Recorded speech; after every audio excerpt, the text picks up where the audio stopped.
agus Orneil a Gunnéh Fosta, agus Cortrate the correct no for read tre Christar Dirna, Amen. Direct, we beseech thee, O Lord, our actions by thy holy inspirations, and carry them on by thy gracious assistance, that every word and work of ours may always begin from thee and by thee, be happily ended through Christ our Lord. Amen.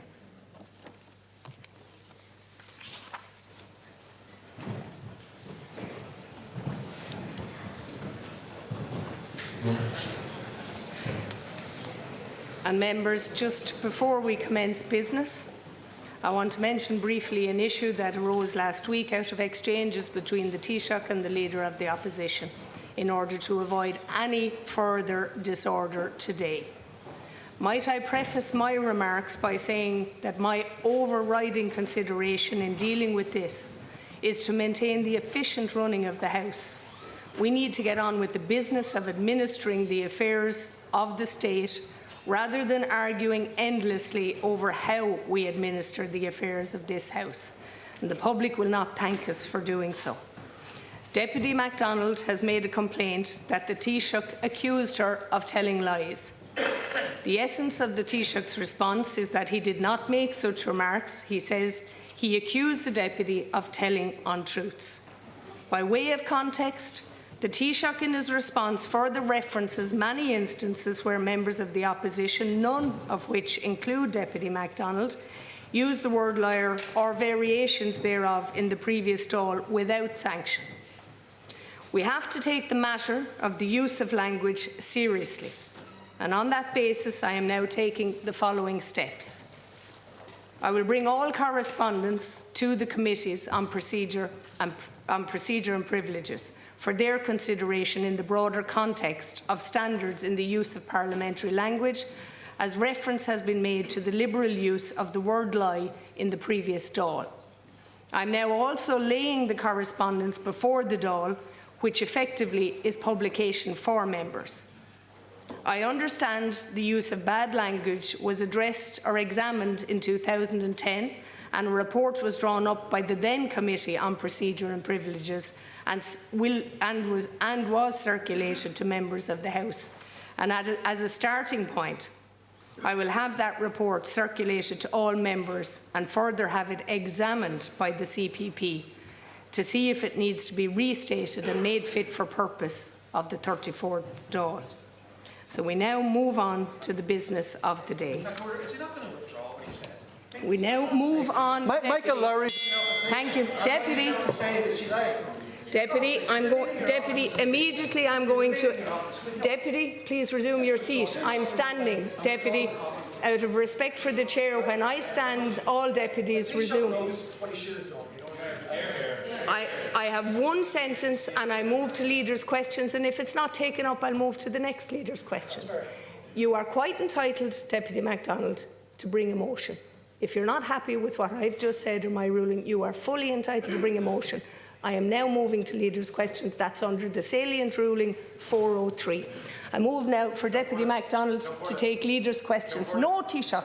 Thank you. Deputy MacDonald. Taoiseach, please. Deputy MacDonald, leaders' questions. Thank you. We resume the business of the House. Taoiseach, please, Deputy MacDonald, continue with leaders' questions. Taoiseach, Dublin city centre is no longer safe. That's a statement of reality. People who live, work and visit our capital city have been robbed of their sense of safety, and this has been the case for some time. Ask anybody who walks through the city centre and they'll tell you that they do so either with their head down or looking over their shoulder. Those who live in the inner city could write the book on just how unsafe our streets have become. The everyday climate of danger has taken root, not least because of the lack of Garda presence on the ground. Over the last 2 weeks, we've had serious incidents that have added to people's feeling of danger and fear. The horrific knife attacks in Stoneybatter last Sunday week, in which 3 people were injured, left the community reeling. Then on Saturday, a man was fatally stabbed on South Ann Street in the aftermath of a public order incident.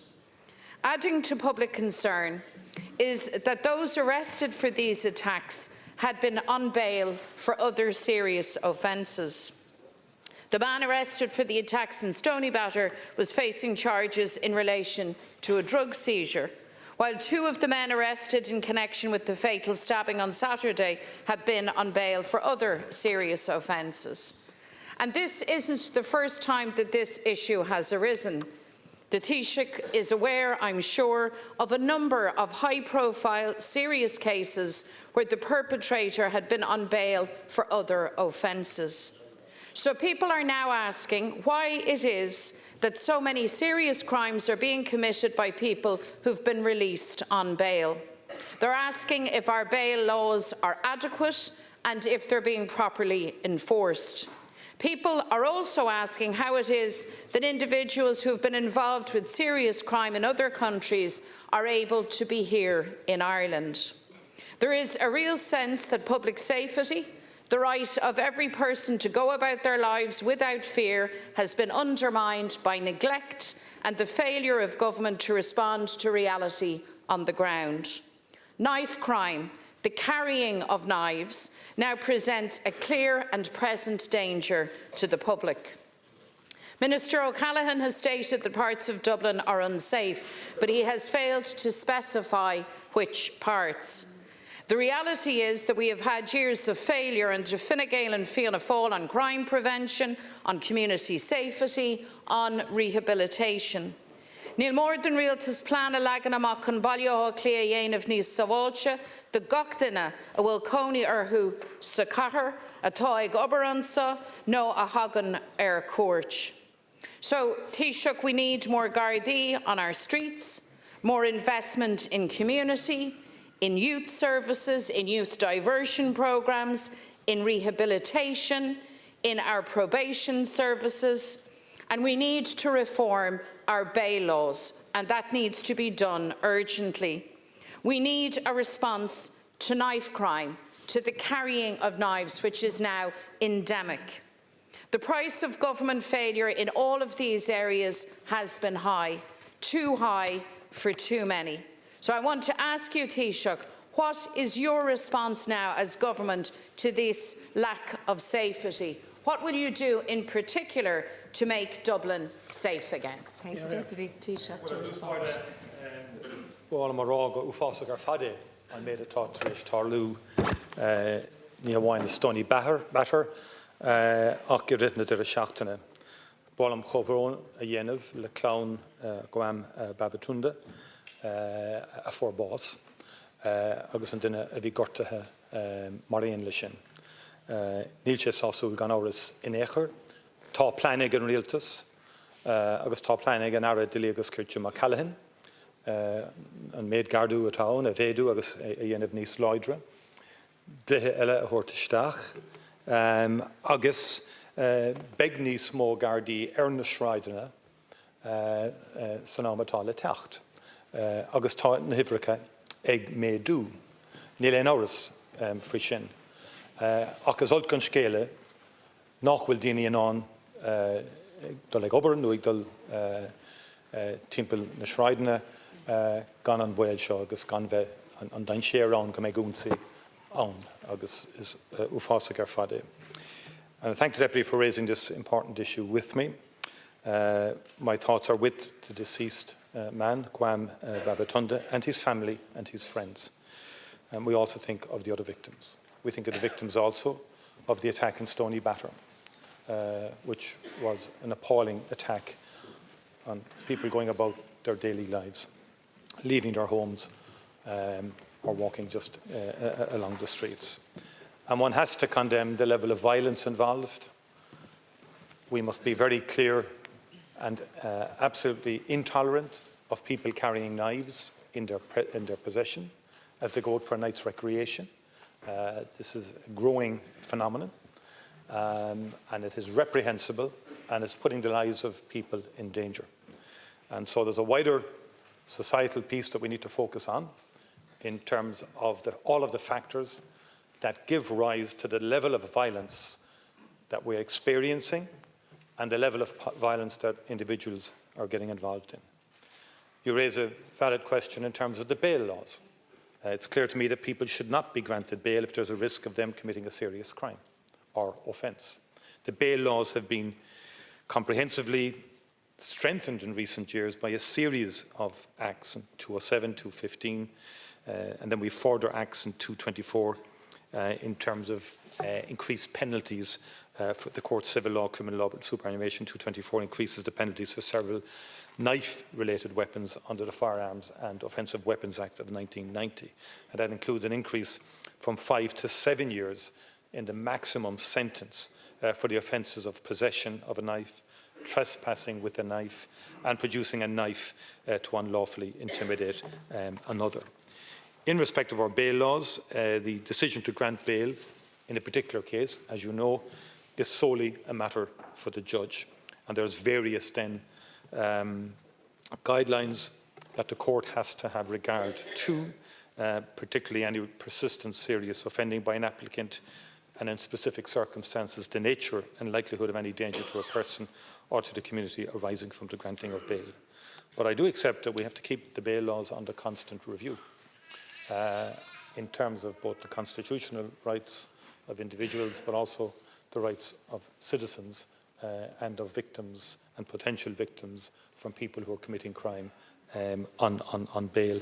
And that is something that the government will continue to assess. If we can make it tighter, we will. Obviously in a way that will be constitutionally allowable. But the bottom line is there is no tolerance on the government side in respect of these crimes. Thank you. And they're reprehensible and should be condemned. Deputy. Well, Aontaíonn leat a Taoiseach is ulk an scéala gan doubt. A céin plan atá ag an rialtas is soléir nach bhfuil an plan ceart a gcuibh. You know, dithering Taoiseach in the face of all of this is not a sufficient response from the government. I could write a lengthy thesis on the underlying causes of crime, the poverty, the lack of investment, the lack of opportunity. We could all do that. But we're facing a situation now where in Dublin in particular, but elsewhere also, people simply do not feel safe. And you say that there's zero tolerance to knife crime. Well, tell that to people on the street. The fact is that knife crime and the carrying of knives is now endemic. I'm asking you, what are you going to do about this? I don't think we can afford a laissez-faire approach in respect of the granting of bail. I know it's at the discretion of the judge, but if the guidelines are clearly failing, if they are inadequate, and where you have serial offenders out on bail offending again, surely to God, government needs to take a stand on that. Thank you, There's no laissez-faire. We have a robust legal framework to deal with knife crime. In September, as I said, we increased the maximum penalty. There is a proactive policing operations in terms of seizing knives, and there's been an increase in the number of knives being seized each year, and that will continue, that proactivity. And again, we have to support the Gardaí. We have to give more resources. There's good CCTV of the violent disorder in South Ann Street, for example. But our Garda force should be able to use facial recognition technology. That was opposed in the last Oireachtas. I hope when that legislation, the opposition will support Minister O'Callaghan when we bring legislation of that type forward, and other legislation designed to strengthen the Gardaí on the front line, particularly the body-worn cameras and so on. There's proof of concept phases underway at the moment in Dublin, Waterford and Limerick. We want to roll these out to all Gardaí on the front line. But there hasn't always been a welcome for such measures in this House. Thank you, Taoiseach. If the truth be told, but there will be total proactivity. Thank you. Thanks, increased by 40%. Now we move to Deputy Ivana Bacik of the Labour over Party. The last, Deputy Bacik. Taoiseach, we know that housing is the single most immediate challenge facing your government, the civil rights issue of this generation. Last week, the Labour Party offered a motion which was the first opportunity for TDs to debate housing in this Dáil term. The Minister for Housing was a no-show, and there was tumbleweed on the government benches during the debate. No senior minister showed up. to contribute to the debate on our serious and constructive proposals which offered a credible pathway to ramp up the delivery of homes.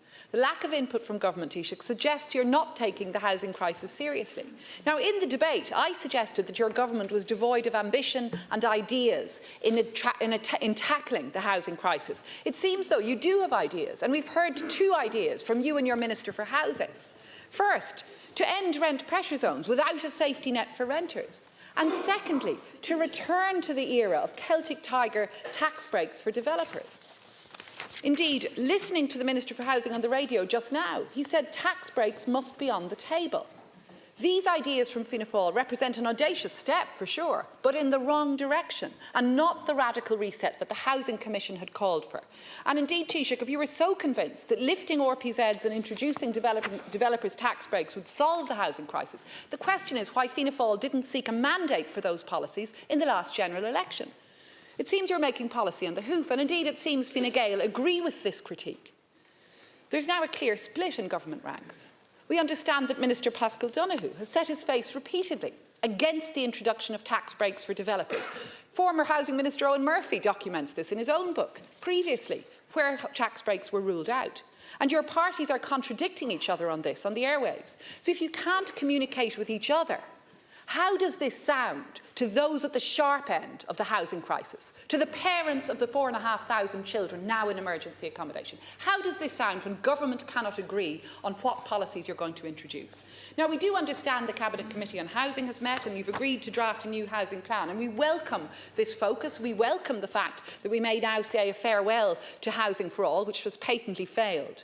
But we're concerned about what this new review will deliver. We don't want to see it deliver tax breaks that will fail in the supply of more homes. We want to see a vision for an active state, a state that would take on stronger CPO powers, that would provide protections for renters and would ensure the delivery of homes as a public good, a state that would intervene to address the real scourge of vacancy and dereliction across this country, where we know 81,000 residential properties were vacant in the final quarter of last year, 14,000 in Dublin alone. So, Taoiseach, that crisis is just one example of lack of ambition, lack of radical policies. So I ask you, Taoiseach, will your new plan take seriously the need to protect renters? Will it take seriously the scourge of vacancy and dereliction? Or instead, will you see a return to failed Fianna Fáil policies on tax breaks for developers? Thank you, Deputy Taoiseach. Could I first of all say, just the opposition have a habit of asserting, making assertions that are not grounded in any facts. I just want to say, I challenge you. It's telling a falsehood, yes. Okay? I challenge you to find any statement where I said I would end RPZs and replace them with nothing. That's what you just said. I challenge you to find that statement for me, please, and present it. Because it is a deliberate distortion of what I said. The Housing Agency last year began a review of RPZs. Not me, the Housing Agency. The expiry date is the end of this year. The Housing Commission says the same thing, but you now challenge me to talk. You said go back to the Housing Commission. It's in the Housing Commission report about reference pricing. Threshold wrote to every party's in their election manifesto saying we should go that route. We haven't decided to do that, by the way. Is it possible to have a debate on housing without name calling? Sorry, no, I didn't interrupt, and I didn't finish my statement. But again, the heckling starts because you don't like what you're hearing. Please, is it possible to have a serious debate, which the people deserve, on housing, without the name calling, without the attempts to politically undermine, and without the attempts to distort what has been said? I don't think it is possible with the opposition to have that debate, given your contribution just now and your misrepresentation of what I said publicly. And I'll say this again and I'll repeat it. The last government moved from a situation where we're doing about 20,000 houses in 2020 to over 30,000 houses, 22, 23, 24. Okay? 130,000 houses since the government was formed in the last government was formed in 2020. That actually was a step change on what had been achieved in the previous 5 years. And it did turn a corner, but it's not enough. So the Housing for All plan exceeded its targets. And when it exceeded its targets, your response was, oh, the targets aren't good enough. They weren't high enough. Deputies. There's two types of targets. There's what we need. Sorry, no. Again, you don't want to debate. Please. The people didn't buy your stuff in the election, Owen. They just didn't buy it. And you didn't persuade. You persuaded nobody. Please, Deputy. You persuaded please. nobody with your codswallop of a set of proposals. Deputies, but we have a gallery full. There's what we need. There's what we need. And we need 50,000, according to the ESRI. But then is how do we get there? And I've said, and I make it again, we need, the Department of Finance, everybody says we need about 20 billion of development funding for housing. At the moment, the state's spending 6 billion. Could please, sorry, Deputy, if the rest of you now could start telling us please. how we fill in the gaps and get to the 20 billion, then we'll get to. No, you won't happen. Thank you, because Taoiseach. all you say Thank is no you, Taoiseach. to everything. Deputy so Bacik Deputy, I would welcome you, an engagement with you Time on is housing. Up, Deputy but Bacik, please, to respond. less of the misrepresentation. Thank you, Taoiseach. Okay, Taoiseach. Please, Deputy, please, it's not your question. It's not your... Please.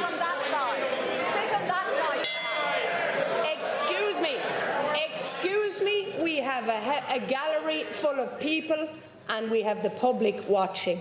I'd ask for decorum to allow Deputy Bacik finish her part of the question and the Taoiseach to ensue his. Thank you. Thank you.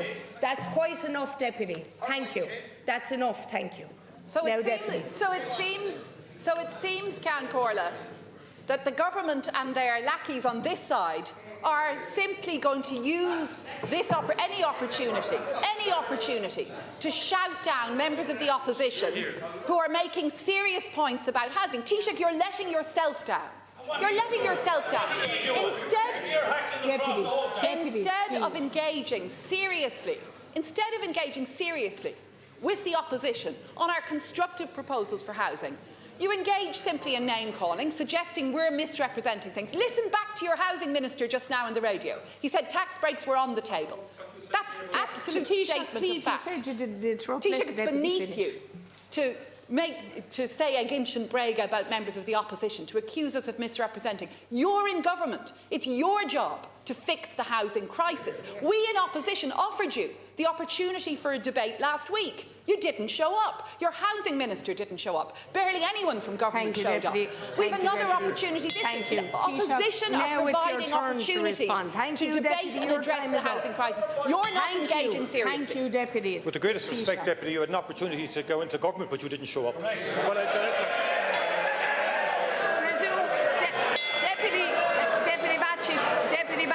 Deputy Bacik. If I could say, Deputy Bacik, resume your seat. Yesterday, the Housing Subcommittee of the Cabinet met, and we made some concrete decisions in relation to housing. 450 million additional funding to build a further 3,000 affordable and social homes and cost rental. The decision to establish a strategic housing activation office, as recommended by the Housing Commission, that you are fond of. That was decided upon, and that's what we're doing. In addition to that, we have agreed the first revision of the National Planning Framework, which is extremely important in facilitating increased zoning of land for more houses to enable us to do that. And that will be published, and I really appreciate the support of the Dáil in getting that through. Thank you, Taoiseach. And also then the county development plans, which will allow us to reach the targets and give us a fighting chance of reaching those targets as identified by the ESRI. Thank you, Taoiseach. Deputy Cian O'Callaghan, Social Democrats. Ceann Comhairle and Taoiseach, since last June in the opposition we've been looking for a housing debate on the Housing Commission's proposals so we can have serious debate on it, and the government have yet to facilitate that. I hope you do soon. Taoiseach, it's hard to know where to start with your rapidly unravelling housing plan. You can't even convince your Fine Gael colleagues that your new approach is a good one. Yesterday, Finance Minister Paschal Donohoe publicly slapped down some of your proposals. He recalled all of the harm that was done by Section 23 incentive schemes, a pointed reminder that Fianna Fáil tax incentives helped bankrupt the country not so long ago. Taoiseach, if you cannot even win over your colleagues in Fine Gael, you're in big trouble. This is the party that transcribed developer lobby documents and turned them into government policy. Fine Gael were also the first to roll out the red carpet for investment funds, and they've consistently failed to close tax loopholes exploited by international investors. But even Fine Gael ministers are balking at the suggestion that enriching developers and funds even further is the solution to the housing disaster. Taoiseach, you are actually very close to understanding the problem in housing. You've acknowledged that your plan is not working. You've identified that there needs to be radical change. But doubling down on failed policy is not a change, it's more of the same. And people out there cannot afford 5 more years of failure. Last week, Taoiseach, Accord released a survey which found that 84% of people are putting off getting married and having a family due to the housing crisis. That's 84%. This is not just a housing disaster, it's a housing catastrophe. There are people, the length and breadth of this country, who feel locked out and left behind because the government and previous governments have failed them. Now, Taoiseach, every time I raise the housing disaster, you tell me that the Social Democrats have no solutions or we're not being constructive. And that, I have to say, really is just lazy spin. Tomorrow in the Dáil, we will discuss the Social Democrats' motion on housing that affords real change and real credible solutions. And you asked about how to finance housing construction. One of the proposals is we want to use some of the €160 billion that is on deposit in Irish banks to fund the construction of affordable homes. This has been done successfully for decades in France. Why not do it here? We also want to use EU funding streams to deliver affordable homes. Now, when I said this to you last week, you dismissed it out of hand, even though a report commissioned by one of your MEPs, Taoiseach, goes into great detail about how this can be done. That report was done by Housing Europe, who are the leading experts on how to fund the construction of affordable housing in Europe. You dismissed it out of hand. I don't know if any government has even read the report. Taoiseach, 2 questions. Have you now dropped your proposals for tax incentives, and will the government vote for and implement the constructive solutions put forward by the Social Democrats in our motion tomorrow? Could I say, first of all, as I said earlier, yesterday the government took a number of key decisions in terms of the National Planning Framework, which is key, I hope you agree, and which will lead to more zoning of land, which is important given the numbers of houses that we have to build over the next number of years. We approved 450 million additional in terms of 3,000 social cost rental and affordable homes. 6 billion plus has been allocated for housing state expenditure for 2025. We need about 20 billion to get to 50,000 per annum. That's the scale of the challenge. And I respect the views you've put forward, but I respectfully suggest they may not reach that gap in terms of the level of investment we require. But I do think the Irish banks should do more. And I do think that the cost of financing house building is an issue. And I also say, without apology, we do have to look at mechanisms to bring an increased level of private sector investment into house building. Any attempt to deny that is flying in the face of reality. And I've noticed the reluctance on your side to even accept that premise. I get condemned for even suggesting that we should increase the level of private sector investment in housing, as if I'm committing some sin in saying that. And then you jump to all sorts of conclusions. And then I get accused of, oh, you're saying that because you're listening to lobbyists. I haven't met half the lobbyists that people on the opposition bench have met. And they might be doing it in the best interest of housing. They might be doing it in the best interests of it. But you can't be saying one thing and having it both ways, as Deputy Urbin has been doing serially. I will look at that and I will discuss with you mechanisms around the utilisation of that 160 billion that you've talked about. And how do we release more private sector capital into housing? That's what I've been saying since this government was formed, and that's what I've been condemned for by your colleagues and others. But it's a simple truism. The state will not be able to spend the 20 billion to get to the 50,000 houses per annum. We can go over 6 billion maybe. There'll be discussions within Cabinet, but you're not going to get to the levels required. So we do have to be creative. And yesterday's Housing Subcommittee also said that there'll be a number of other areas that we're now going to pursue in respect of activating, incentivising private sector development, particularly on brownfield sites. The last government, all of us agreed on sustainable housing development. Key to that was the idea that we would develop brownfield sites. They have not taken off. Prior to that, they hadn't taken off the last 10 or 15 years.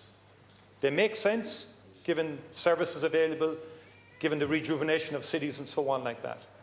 So as far as I'm concerned, everything has to be considered to enable us to get brownfield sites developed in our cities. Deputy O'Callaghan, please.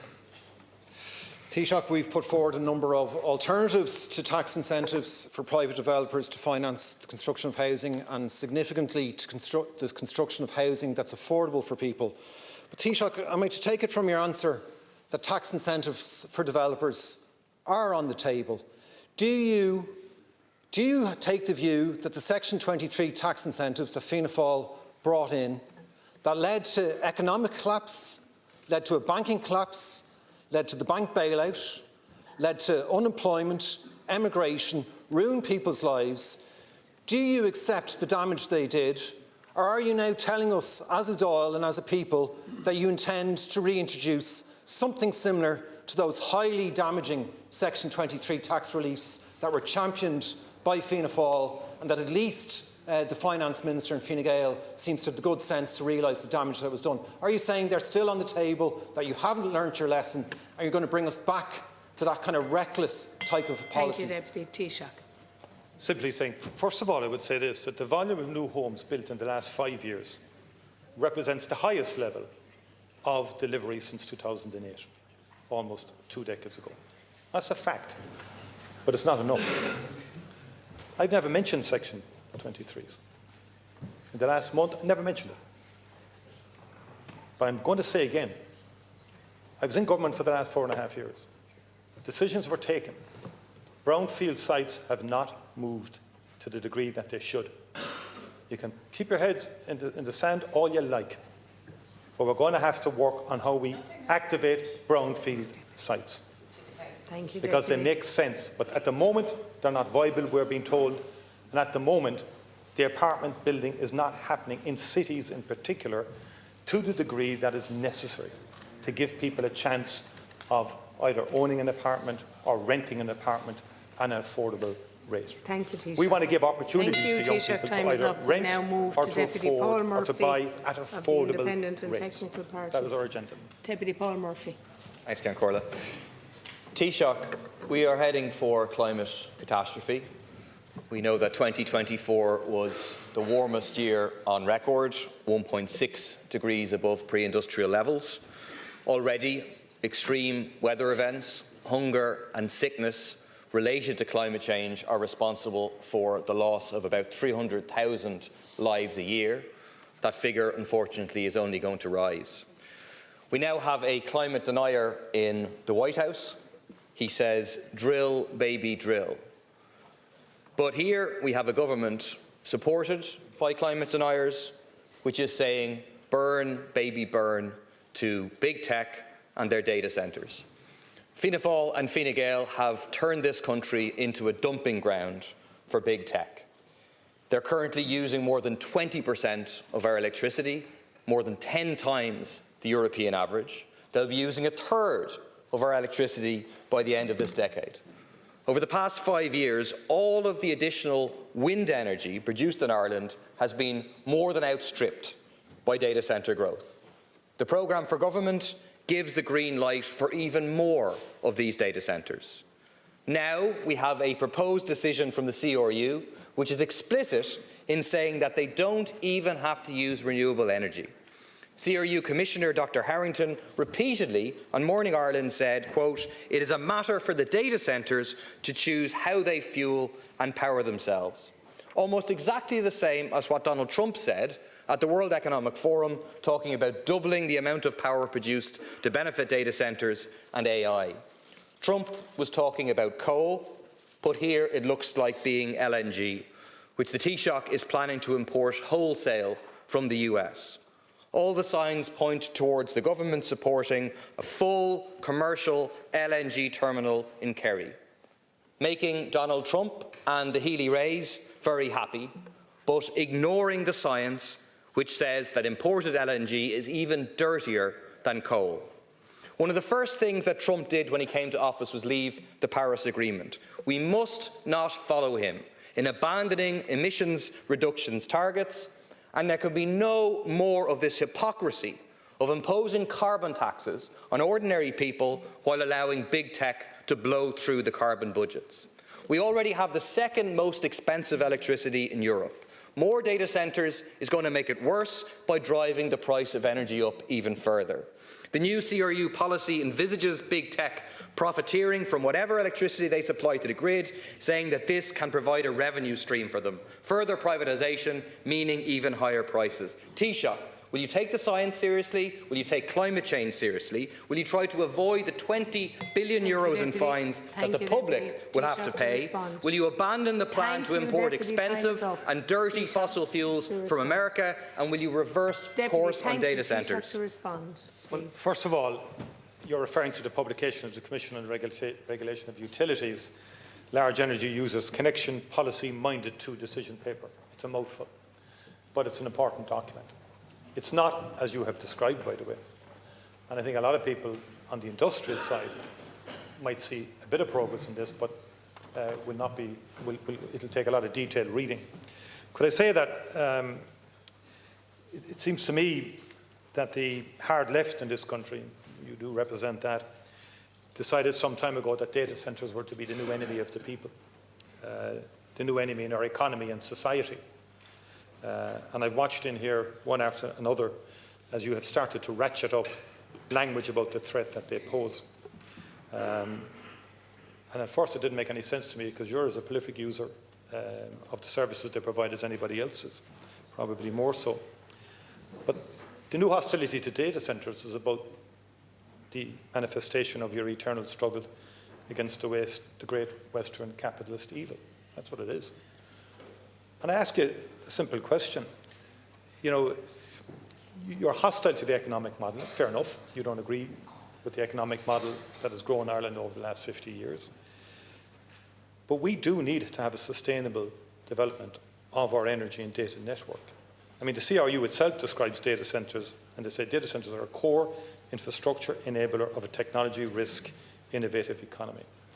So we can ban data centres in their entirety, but we need to follow up asking the hard question: what happens to the economy? What happens to workers?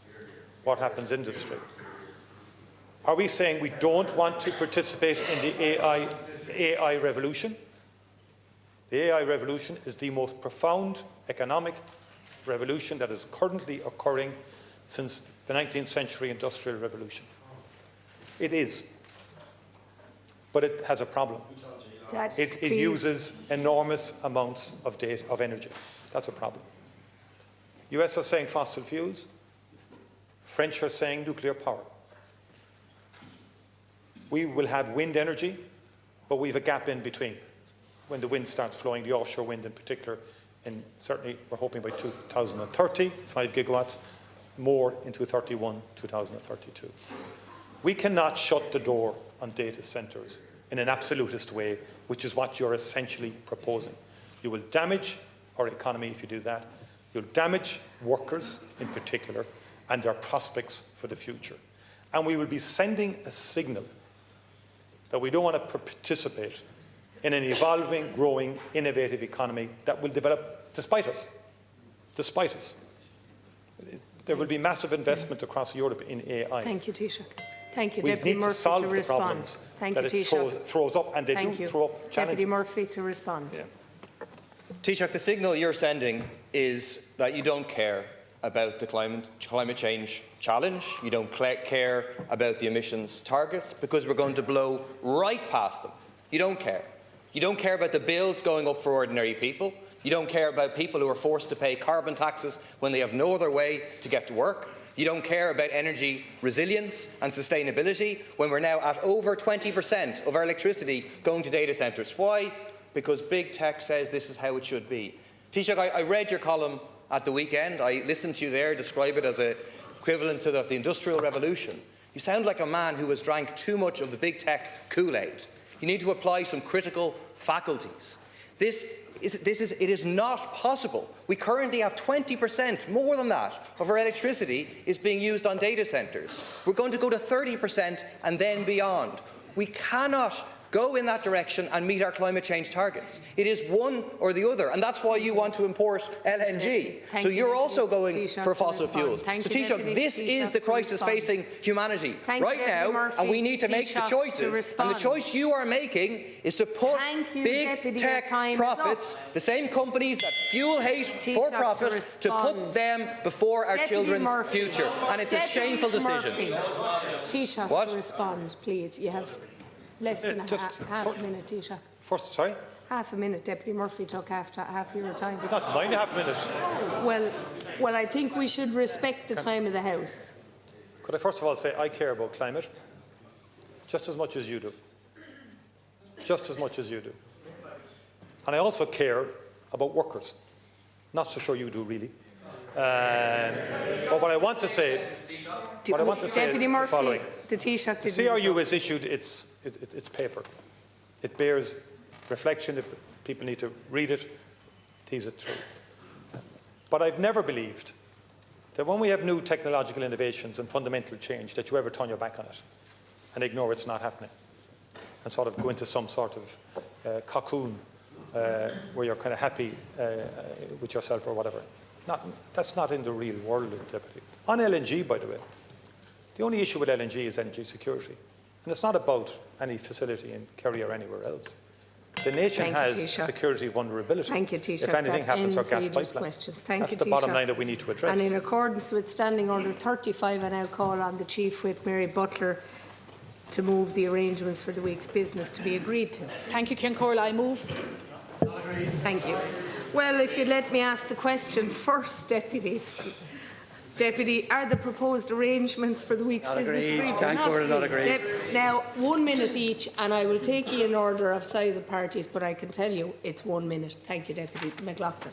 Thank you, Ceann Comhairle. Against Bregarish.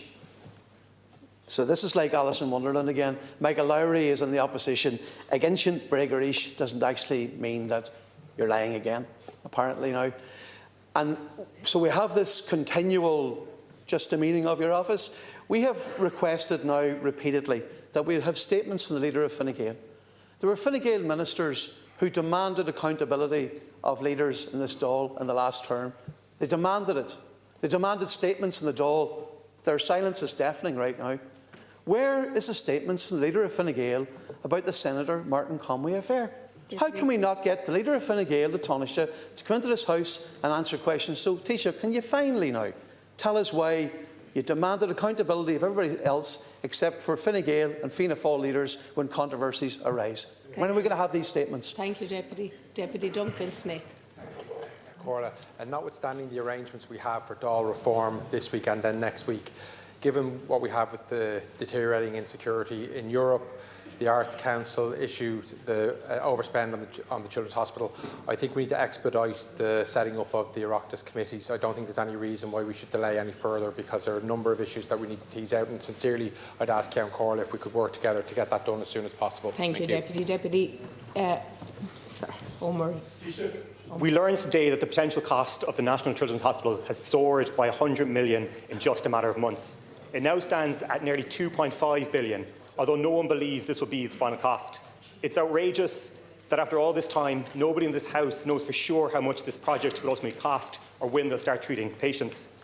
There is a completion date for June, but we've missed many completion dates already. How confident is the government that this hospital will be open and this date will be met? Crucially, we need to know when they'll start treating patients. The latest estimate is that it will be at least another year. This is the biggest capital investment in the health service in the history of the state. Deputy. And it's been a bosh project. Your time is up, Deputy. We need time set aside to have a discussion on this fiasco. Thank you, Deputy. Your time is up, Deputy Rice. That's fine, Deputy Richard Boyd Barrett, please. Taoiseach, I was grimly amused by your suggestion earlier on today that you were calling for a housing debate. We have been asking since the publication of the Housing Commission report, 250-page report, commissioned by the government, every week for a debate on the Housing Commission report, and you have run away from it every single week for 9 months, and again this week. So, can we finally have The debate you say you want on the Housing Commission report that you published, but of course we know you don't want to debate it because it tells the truth about your failed housing policy, how your targets are completely inadequate and you're not able to meet the targets anyway. Thank you, Deputy Boybard. Deputy Michael Collins. Thank you very much, Ceann Comhairle Taoiseach. We have a debate on Thursday about the importance of the agri-food to Irish economy, and I've called for an extension of time on that debate. Some deputies here will only have 1 minute 35 seconds to discuss this. We have a lot of issues in relation to agriculture that needs to be discussed, especially in relation to the highest level of TB in a generation in this country, gone up 44%, and Irish agriculture is off the agenda here, needs to come back on the agenda. Cattle going down, imagine going down in the yard. Farmers are telling me they're emotionally stressed, they're financially stressed, their cattle are going down the yard, they're going to factories, killing clear. There has to be an answer to this crisis that's taking 41,000 cattle from their yard in the past 12 months and leaving no answers to farmers. So I'm asking you for a proper debate in agri-food and the TB crisis that's hitting this country at this present time. Taoiseach, 3 minutes. Taoiseach. In terms of the agri-food economy, take it backwards if I like. There's 135 minutes allocated. We will extend it if necessary into next week. I think there's an issue with availability of the Minister. It is a very serious issue. That is accepted. In terms of the Housing Commission, it seems to me that the deputies opposite are opposed to a lot of what's in the Housing Commission. Because when I referenced one area of it, I get attacked. So I have no issue with a debate on the Housing Commission. But by the way, if I could say this, we've had a debate every week. I just want to make a general point, and we're looking at standing orders and so on like that. In terms of the order of business, the time of Leinster House or the Dáil, it's about government time, it's about opposition time. There's absolutely nothing wrong with the opposition, in opposition time, discussing any of the issues that you've raised. The Housing Commission, you could have raised that in private members, the Children's Hospital you could have raised, or any other issue that you believe should be raised. I don't think any other parliament in Europe has as much time devoted to opposition as this Parliament does. That's a fact. Deputies, but I can tell you, when we get settled down, and I agree we should get the Oireachtas committees established, I would agree with the deputy who raised that issue. I have no issue with that, as quickly as we possibly can. But government time has to be ring-fenced as well to get legislation through and to get decisions through. And there will be time for opposition, but we can have it that you have private members and opposition time, and then say we want more government time to discuss what other things you want to discuss. There's going to be a division between government and opposition times, as is normal and natural for any Dáil, and that's our view. On the issue that Deputy Snoddy raised, again, I've been very consistent right throughout, in the last Dáil and in this Dáil, in terms of accountability in this House. The Executive is accountable to the House. I don't believe ministers are accountable for the behaviours or whatever issues pertain to any individual of the other House in this House. I don't think it's allowed on the standing order. Deputies. Yeah, I think if you go back, you'll find I didn't get engaged. I actually finish. didn't engage. Does that make sense? Right, you have 45 minutes. I didn't engage. 45 seconds. I didn't engage. Taoiseach, thank you.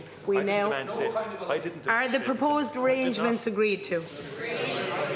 Not agreed. I'm putting the question. The question is that the proposed arrangements for this week's business are hereby agreed. Deputies who are in favour say Tá. Deputies who are against say Níl. In my opinion, the question is carried. Vote all. The bells will now ring for 6 minutes. And is that correct?